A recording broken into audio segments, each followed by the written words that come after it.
talk for so long about the world you've created for this movie. It's amazing and so much fun.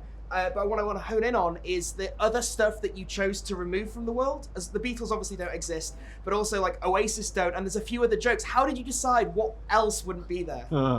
Quite randomly is the answer. I mean, some of them are the Oasis joke is just a joke about the fact would they have done. I wanted to do ELO as well, but I'm not sure that anyone would have got that. And then the smoking one was just a dream.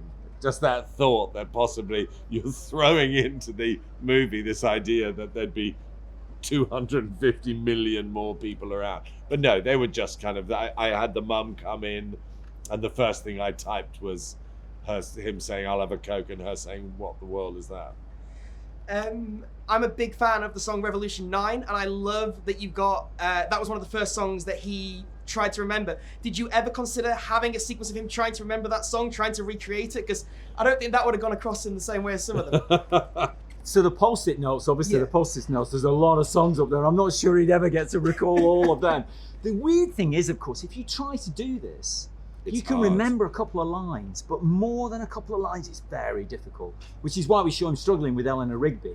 You know, he's kind of like piecing his way towards it, but which he manages to do to a certain degree, but it's tough. So I remember writing that scene, wandering around outside in Suffolk, and writing, improvising, trying to do it, and writing down what I wrote what you remembered. And I've ended up with like a bride in a gown in a church and thinking, I've got no marks at all. And I'm a real obsessive Beatles fan, but you don't learn the lyrics, you only learn them with the tune coming with you. Yeah, watching it, I was trying to remember Eleanor Rigby, and I was like, oh wait, which one is it? Yeah, Father Mackenzie, did you even remember him?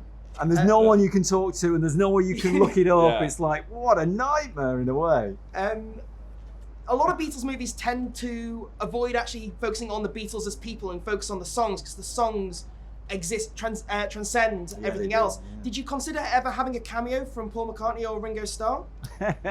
Well, do you know, my experience in movies is that all your favourite scenes eventually get cut.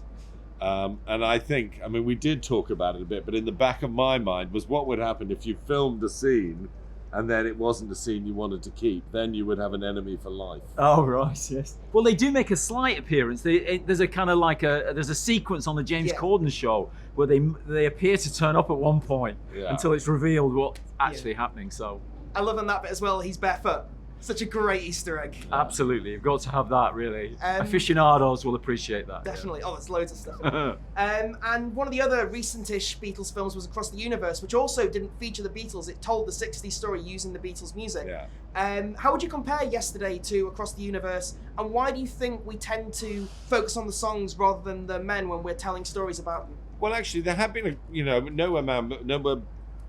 Nowhere Boy was a lovely film, and actually I like Backbeat as well. And Backbeat. I think that they are present in so many ways. I suppose that's what I would say, is that you would expect that. I'm actually surprised there aren't more bits of fiction based around the Beatles, since they've been such a huge part of all our lives.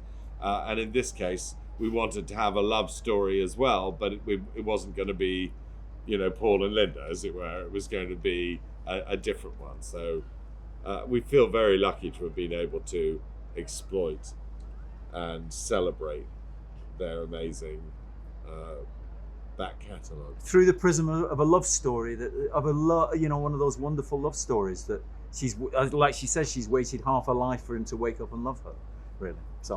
And my final question, Danny, I was really looking forward to your James Bond movie, which is sadly no longer happening. I wonder if you could give us any taste of what that would have looked like. Well, no, it's kind of like I would have been moving from the Beatles to a Bond, which would be like two 60s icons. The Titans. 60s icon. Then you would have had to make a movie. British would have had to make a movie about Harold Wilson next. No, it's